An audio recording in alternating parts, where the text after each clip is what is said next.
السلام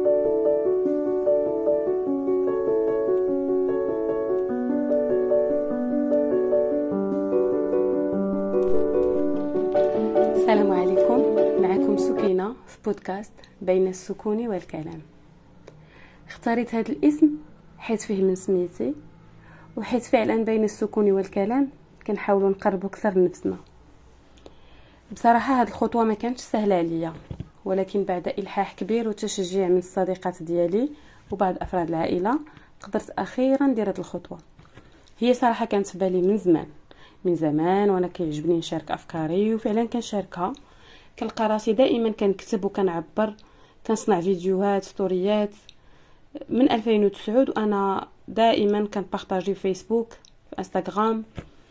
ولكن مشاغل الحياه خلاتني نكتفي بهذه الهوايه غير ليا والمقربين ديالي. اليوم حسيت باللي جا واحد الوقت باش نرجع نشارك افكاري ومشاعري، ولكن هذه المره على نطاق اوسع.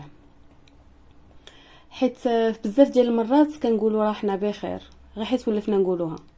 كتسول شي واحد كي داير كيجاوبك اوتوماتيكمون الحمد لله بخير، ولكن واش بصح بخير ولا غير كنخبيو داكشي اللي عندنا لداخل؟ كل نهار كنفيقوا كنقوموا بالواجبات ديالنا، كنهتموا بالناس اللي دايرين بينا، كنحاولوا نكونوا قويين، ولكن ملي كنكونوا بوحدنا كيبدا داك الاحساس كيبان. هو ماشي حزن واضح وماشي فرح كامل، غير فراغ، او ربما حيت نسينا راسنا وحنا كنحاولوا نكونوا كل شيء الا نفسنا. على اي وسط هادشي كامل غادي نحاولوا نصنعوا السعاده ونلقاو السكون رغم ضغوطات الحياه اللي ماشي دائما مثاليه وماشي دائما غادا كيف ما بغيناها.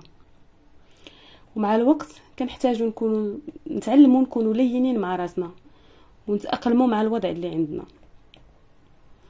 ماشي ادعاء للمثاليه، ولكن غير كنحاولوا نعيشوا باقل خسائر.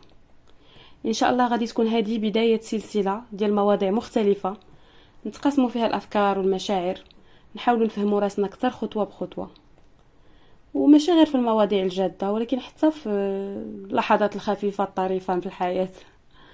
غادي نتقاسموا مع بعضياتنا لي بون بلان، اليوميات، الطاقه الايجابيه، الخرجات، لحظات بسيطه، ولما لا بعض النصائح من تجربتي المتواضعه في مجال التعليم وفي الحياه عموما.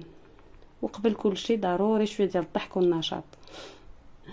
انا سكينه، وهنا ما غاديش نعطي حلول مثاليه، ولكن غادي نحاولوا مع بعضياتنا نفهموا راسنا ونحسوا ونكونوا كيما حنا. الا لقيتي شي حاجه من هذا الكلام كتشبه ليك راك ماشي بوحدك. كتبي لي في التعليقات شنو حاسه هاد الايام، ولا شنو المواضيع اللي تبغي نتكلموا عليهم، حيت هاد المساحه ديالنا كاملين. وشكرا لك حيت وصلتي حتى لهنا. الى اللقاء.